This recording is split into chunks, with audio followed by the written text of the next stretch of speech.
Hello everyone, welcome back to my channel TPSC diaries. आज हम एक बहुत ही इम्पॉर्टेंट टॉपिक पढ़ने वाले हैं जिसका नाम है राइट टू एजुकेशन।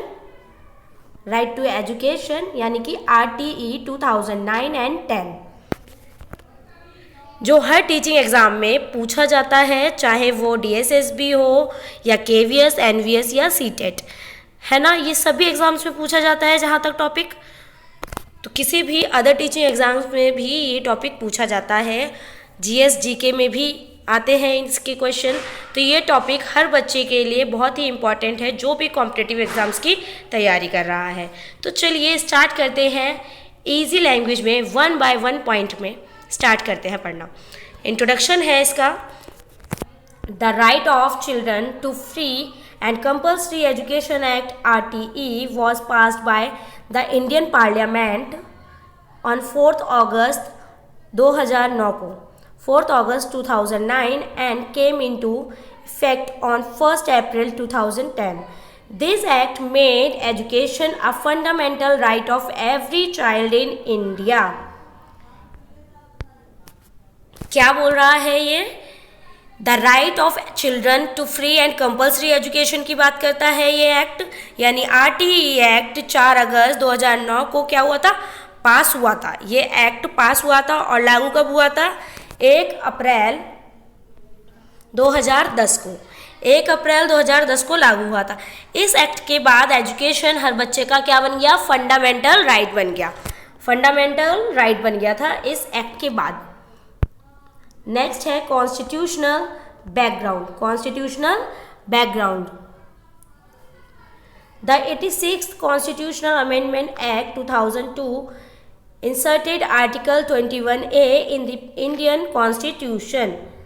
अब कॉन्स्टिट्यूशनल बैकग्राउंड में इसमें क्या बताया है कि ये एक्ट आर्टिकल 21A के अंडर आता है, जो 86 कॉन्स्टिट्यूशनल अमेंडमेंट एक्ट 2002 के थ्रू कॉन्स्टिट्यूशन में ऐड हुआ था। अब आर्टिकल 21A के बारे में पढ़ते हैं। According to article 21A, the state shall provide free and compulsory education to all children of the age of 6 to 14 years in such manner as the state may by law determine. The state shall provided free and compulsory education to all children of the, किस as के बच्चे बताए इसमें? 6 to 14 years के। मतलब हर बच्चा जो 6 से 14 साल तक का है उसके लिए फ्री और कंपल्सरी एजुकेशन मिलना बहुत ही इम्पॉर्टेंट है और ये एक फंडामेंटल राइट भी है। और जो भी बच्चा डिसेबल्ड है या स्पेशल चाइल्ड है उसको क्या बोला है कि कितने साल तक? 6 से 18 साल तक की बच्चा फ्री एजुकेशन ले सकता है। नेक्स्ट है दस education became a fundamental right under part 3rd of the constitution. अब ये पार्ट 3rd में क्या है? पार्ट 3rd जो है उसके कॉन्स्टिट्यूशन के अंदर फंडामेंटल राइट है ये। मेन ऑब्जेक्टिव्स ऑफ RTE क्या है? इसके main objectives, first to make elementary education free. बच्चों के लिए जो एलिमेंट्री एजुकेशन होती है वो फ्री बनाना।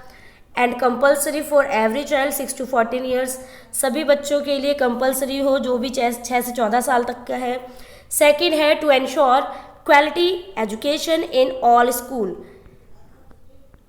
एजुकेशन की क्वालिटी एंश्योर करना हर स्कूल्स में। थर्ड है to remove discrimination and inequality in education, discrimination को मतलब कि भेदभाव को रिमूव करना, इनइक्वालिटी इन एजुकेशन, जो एजुकेशन में भेदभाव होता है उसको क्या करना? रिमूव करना, हटाना। फोर्थ है to ensure that child is left behind due to social, economic और जेंडर बैरियर्स। हर बच्चे को स्कूल तक पहुंचना और उसका स्कूल कंप्लीट करवाना बहुत इंपॉर्टेंट है। डिस्क्रिमिनेशन नहीं करना है, ना कास्ट पे, ना रिलीजन पे, ना जेंडर पे और ना ही किसी इकोनॉमिक बैकग्राउंड से। जो भी बच्चा हो उसमें भेदभाव नहीं करना है। नेक्स्ट है की, इसके की पॉइंट्स क्या क्या है? की provision of the RTE act, age group cover करता है कितने साल के, अभी मैंने समझाया था पीछे, children between 16 to 14 years have the right to free and compulsory education. कितने साल के बच्चों तक की है, 6 से 14 साल तक जो बच्चे हैं उनके लिए फ्री एंड कंपल्सरी एजुकेशन है। फ्री एंड कंपल्सरी एजुकेशन यानी कि free and compulsory education, no child shall be required to pay any kind of fee, charges और expenses to get elementary education. Free and compulsory education का मतलब ये है कि किसी भी बच्चे को कोई भी पे नहीं करना है, किसी भी तरीके की फ़ीस नहीं देनी है, चार्ज नहीं देना है। ये एजुकेशन बिल्कुल फ्री है, एलिमेंट्री एजुकेशन, ठीक है। ये हर बच्चे के लिए फ्री है 6 से 14 साल तक की, एक फंडामेंटल राइट है ये। गवर्नमेंट का फ़र्ज़ है कि हर बच्चे का एडमिशन और अटेंडेंस इंश्योर करे। Compulsory education. It is the duty of the government to ensure admission, attendance and completion of elementary education by every child. जैसे कि मैंने आपको बताया कि गवर्नमेंट का फ़र्ज़ है कि बच्चे की अटेंडेंस क्या करे, बच्चे की अटेंडेंस पर पूरा मतलब बच्चे की अटेंडेंस, एडमिशन और अटेंडेंस इंश्योर करे, बच्चे की अटेंडेंस और एडमिशन को इंश्योर करे। ये किसका काम है, गवर्नमेंट का काम है। नेक्स्ट है neighbourhood school concept. Neighbourhood school concept, the government must establish school within a reasonable distance so that children can easily attend. If no exist nearby, the government must arrange for transport or residential facilities. अब neighbourhood school की बात हो रही है तो हर बच्चे के घर के पास एक स्कूल अवेलेबल होना चाहिए, ठीक है। क्या बात करते हैं इसमें कि हर बच्चे के घर के पास एक स्कूल अवेलेबल होना चाहिए। जैसे कि जो छोटे बच्चे होते हैं छोटी क्लासेस के, उनके स्कूल कितनी दूर होने चाहिए, 3 किलोमीटर तक, ठीक है। और जो बड़े बच्चे हैं उनके लिए क्या होना चाहिए, कितनी दूर तक होने चाहिए स्कूल, इस पे जो प्राइमरी स्कूल होते हैं वो 1 किलोमीटर के दायरे में आने चाहिए छोटे बच्चों के, और जो एलिमेंट्री स्कूल होते हैं वो 3 किलोमीटर के दायरे में आने चाहिए। तो मैं क्या समझा रही थी, नेबरहुड स्कूल, जैसे कि समझाया मैंने कि हर बच्चे के घर के पास एक स्कूल अवेलेबल होना चाहिए। अगर नहीं है तो सरकार को ट्रांसपोर्ट या रेजिडेंशियल फैसिलिटी देनी होगी। ये किस में बात की गई है, RTE एक्ट में। नो डिस्क्रिमिनेशन क्या है, no child shall be discriminated against based on castes, religion, gender और disabilities. No child shall be denied admission और हेल्ड बैक और expelled until completion of elementary education. अब नो डिस्क्रिमिनेशन में यही बताया है कि किसी भी बच्चे के साथ कास्ट, रिलीजन, जेंडर या डिसेबिलिटी के बेसिस पे उसको भेदभाव नहीं करना है, उसके साथ किसी को फेल नहीं करना, एक्सपेल या होल्ड बैक नहीं करना है, ठीक है। हर बच्चे को 8th क्लास तक पढ़ाना है, ठीक है। 8th क्लास तक क्या नहीं करना है, बच्चे को फेल नहीं करना है, ये था। नेक्स्ट है नो डिटेंशन पॉलिसी। फिर इसके बाद आती है नो डिटेंशन पॉलिसी। क्या आती है इसके बाद, no detention policy. No detention policy में क्या है, students should not be failed और expelled till completion of elementary education class 8 तक। किसी भी बच्चे को क्लास 8 तक फेल नहीं करना है। Note, this provision was later amend in 2019 allowing exams and detention after proper assessment. अब इसमें क्या बताया है कि नो डिटेंशन में बच्चे को फेल नहीं करना है, कहाँ तक, क्लास 8 तक बच्चे को फेल नहीं करना है। 2019 में एक अमेंडमेंट आता है नो डिटेंशन पॉलिसी का, जिसमें इसको बदला गया। अब स्टेट्स चाहे तो क्लास 5th और 8th में एग्ज़ाम कंडक्ट करके स्टूडेंट्स को फेल भी कर सकते हैं, ठीक है। अगर स्टेट चाहे तो बच्चे को एग्ज़ाम दिला के, जो क्लास 5th तक होते हैं, 5th और 8th में एग्ज़ाम कंडक्ट करके क्या कर सकते हैं, बच्चे को फेल भी कर सकते हैं। नेक्स्ट है रिजर्वेशन। नेक्स्ट है reservation in private school. Reservation private schools में कितना रिजर्वेशन दे रखा है बच्चों को? 25%। 25% रिजर्वेशन दे रखा है प्राइवेट स्कूल्स में। स्टार्ट करते हैं। Private unaided schools must reserve 25% seats for children from economically weaker section, यानी कि EWS के लिए एंड डिसएडवांटेज्ड ग्रुप के लिए। अब इसमें क्या बताया है कि जो 25% रिजर्वेशन है प्राइवेट स्कूल्स में, ये सीट्स रिजर्व होनी चाहिए प्राइवेट स्कूल्स में इकोनॉमिकल यानी कि EWS वाले जो होते हैं वीकर सेक्शन के लिए, डिसएडवांटेज्ड ग्रुप के लिए। और इनका जो खर्चा होता है वो कौन देता है? गवर्नमेंट देती है। द गवर्नमेंट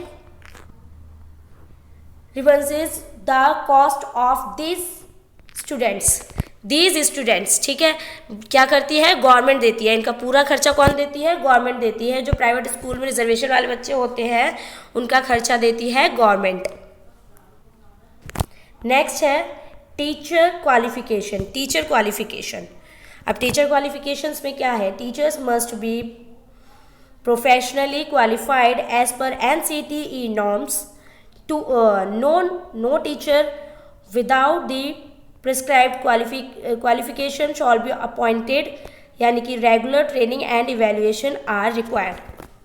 टीचर को NCTE के नॉर्म्स के अकॉर्डिंग ही अपॉइंट किया जा सकता है। हर टीचर को ट्रेंड और क्वालिफाइड होना ज़रूरी है। उनका रेगुलर ट्रेनिंग और इवेल्युएशन भी इम्पॉर्टेंट होता है। ठीक है, इवेल्युएशन भी होता है। नेक्स्ट है टीचर स्टूडेंट रेशियो, यानी कि PTR। टीचर स्टूडेंट रेशियो क्या होता है? RTE act specifies the pupil teacher ratio, यानी कि PTR। Pupil teacher ratio, PTR का मतलब यही है। प्राइमरी लेवल में जो क्लास होती है उसमें 1st से लेके 5th तक की जो होंगे उसमें 30 बच्चों पे एक टीचर होगी। अपर प्राइमरी लेवल पे जो क्लासेस होती हैं 6 से 8 तक वो होंगी 35 बच्चों पर एक टीचर। ठीक है, उसमें होगी 35 बच्चों पे एक टीचर। नेक्स्ट है school infrastructure. School must have separate toilets for boys and girls, drinking water. क्या होना चाहिए? स्कूल का इंफ्रास्ट्रक्चर कैसा होना चाहिए? सेपरेट टॉयलेट्स होने चाहिए for boys and girls, drinking water. ठीक है, पानी होना चाहिए सेफ और मतलब साफ़ सुथरा पानी होना चाहिए बच्चों के पीने के लिए। प्लेग्राउंड होना चाहिए, बाउंड्री वॉल होना चाहिए और लाइब्रेरी होनी चाहिए स्कूल में। टीचिंग लर्निंग मटेरियल्स होने चाहिए। ये होना चाहिए स्कूल का इंफ्रास्ट्रक्चर। हर स्कूल में ये फैसिलिटीज़ होनी चाहिए। नेक्स्ट है, ये हम पढ़ रहे हैं RTE के बारे में। RTE में क्या क्या बात की गई है, तो आई होप आपको समझ आ रहा होगा। अगर कोई भी पॉइंट आपको लगता है कि नहीं समझ आ रहा है तो आप मुझे कमेंट करना, मैं डिटेल में उसको समझा दूंगी। Curriculum evaluation, curriculum and evaluation. Curriculum should be child centered activity based and follow the national curriculum framework NCF 2005. Next point है use of continuous and comprehensive evaluation CCE। ठीक है, कॉन्टिन्यूस एंड कॉम्प्रिहेंसिव इवैल्यूएशन, इसकी short form है CCE। System was promoted. Curriculum and evaluation में क्या बोला गया है कि करिकुलम चाइल्ड सेंटर्ड और एक्टिविटी बेस्ड होना चाहिए और ये नेशनल करिकुलम फ्रेमवर्क यानी NCF 2005 पर बेस्ड होता है। इवैल्यूएशन के लिए CCE यानी कि continuous and comprehensive evaluation system use किया जाना चाहिए। ठीक है, नेक्स्ट है responsibilities under the act, level और रिस्पॉन्सिबिलिटीज़। आइए 1 बाय 1 पढ़ते हैं। लेवल, सेंट्रल लेवल पर पॉलिसी फॉर्मेशन मॉनिटरिंग होनी चाहिए। सेंट्रल लेवल जो गवर्नमेंट होती है उस पर क्या होना चाहिए? पॉलिसी फॉर्मेशन होना चाहिए and financial support. State government के लिए implementation, teacher appointment, school management. Local authority, panchayat, municipal like. ठीक है, admission, attendance and school maintenance होना चाहिए। यही है इसकी रिस्पॉन्सिबिलिटी। सेंट्रल गवर्नमेंट के लिए पॉलिसीज़ बनाना और फाइनेंशियल सपोर्ट देना, स्टेट गवर्नमेंट के लिए इम्प्लीमेंटेशन और टीचर रिक्रूटमेंट, और थर्ड है लोकल अथॉरिटी। लोकल अथॉरिटी में एडमिशन और स्कूल की मेंटेनेंस की बात की गई है। ये हैं इसके लेवल और रिस्पॉन्सिबिलिटीज़। नेक्स्ट है punishment for violation. If any school or teacher denies admission or charges fees illegally, penalties or cancellation of recognition may apply। Implementation क्या है इसके, अभी पढ़ेंगे। पहले जो इसकी पनिशमेंट है यानी कि जो पेनल्टीज़ है, अगर कोई स्कूल इलीगल फ़ी लेगा, ठीक है, या एडमिशन डिनाई करेगा तो उसके ऊपर क्या होगा, चार्ज लगेगा, पेनल्टी या रिकॉग्निशन कैंसिल हो सकती है। नेक्स्ट है इम्प्लीमेंटेशन क्या है यानी कि timeline. Past 4 August 2009 and forced 1 अप्रैल 2010। यानी कि कब पास हुआ था, लागू कब हुआ था, 4 अगस्त 2009 को, और कब आया था ये, पास्ट कब हुआ था, 4 अगस्त 2009 को, और लागू हुआ था 1 अप्रैल 2010 को। नेक्स्ट है अमेंडमेंट्स।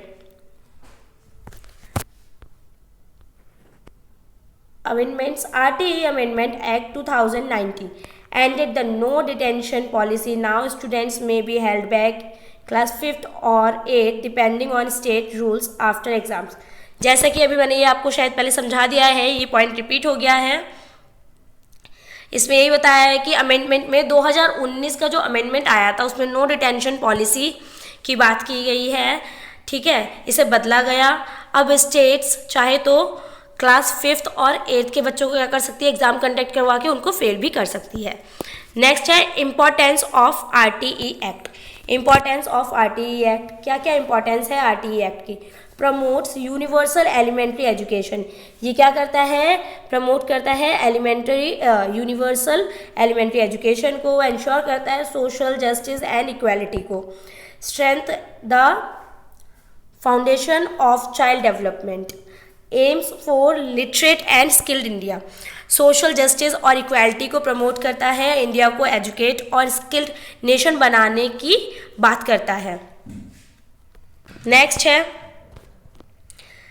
है अब मैं आपके साथ ज़रा रिवाइज करती हूँ।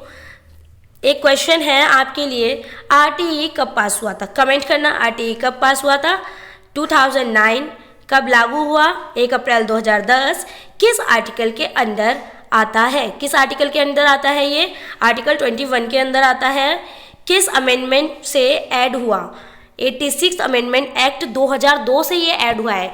मैं रिवीजन करा रही हूँ, कब हुआ था ये, 86 अमेंडमेंट एक्ट 2002 से हुआ था। और एज ग्रुप, किस एज ग्रुप के बच्चे हैं इसमें, 6 से 14 साल के बच्चे इस फंडामेंटल राइट के अंदर, मतलब इस RTE एक्ट के अंदर आते हैं। ये एक फंडामेंटल राइट बन गया था, 6 से 14 साल के बच्चे आते हैं। और स्पेशल जो चाइल्ड होते हैं, डिसेबल्ड चाइल्ड होते हैं, वो 6 से 18 साल तक की होते हैं, जिनको फ्री एंड कंपलसरी एजुकेशन मिलती है। कितने % सीट प्राइवेट स्कूल्स में रिजर्व है, 25% सीट क्या है, रिजर्व है AWS के लिए। प्राइमरी टीचर रेशियो क्या है, 30 बच्चों पे 1 टीचर, ठीक है। अपर प्राइमरी टीचर क्या है इसका लेवल, 35 बच्चों पे 1 टीचर। मॉनिटरिंग बॉडी कौन सी है, NCPCR, national commission for protection of child rights, इसकी मॉनिटरिंग बॉडी है। करिकुलम किस फ्रेमवर्क पर बेस्ड है, करिकुलम, इसका जो करिकुलम है वो NCF 2000 के फ्रेमवर्क पर बेस्ड है। सो फ्रेंड्स, ये था आज का complete explanation of RTE act 2009 and 2010, जो हर टीचिंग एग्ज़ाम्स के लिए क्या है, इम्पॉर्टेंट है। अगर आपको ये वीडियो हेल्पफुल लगे तो लाइक और शेयर करना ना भूलें। और नेक्स्ट वीडियो में हम कवर करेंगे नेशनल पॉलिसी ऑन एजुकेशन 1986।